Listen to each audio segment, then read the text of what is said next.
This is our final bridge that we have created for the week 10 demo.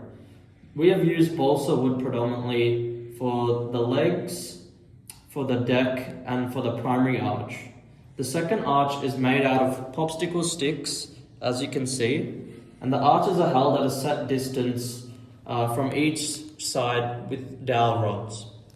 String is attached to the deck here, and it's connected to the main arch, and it uses it to support loading. We then use 2 blocks down below to connect each supporting side of the bridge in order to create an abutment. This therefore models our initial inspiration of the Sydney Harbour Bridge through arch design.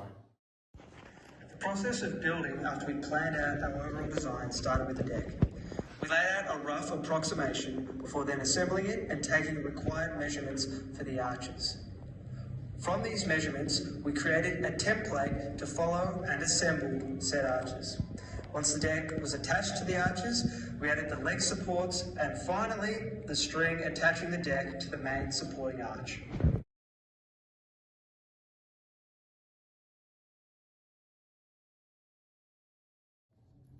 For feasibility, we used common and low-cost materials such as balsa wood, dowel wood, and paddle pop sticks.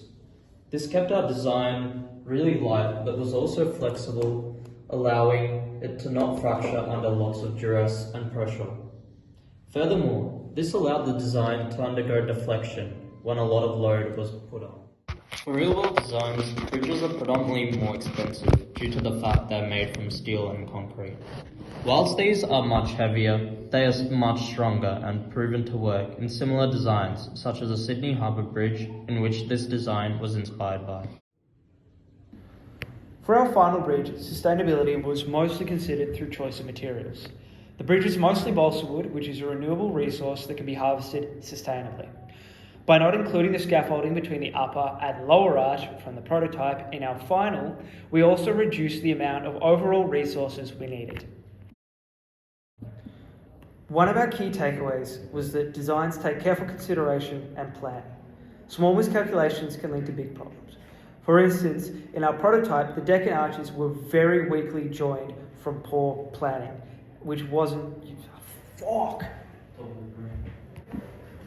Another key takeaway was that we needed to be flexible with our decisions.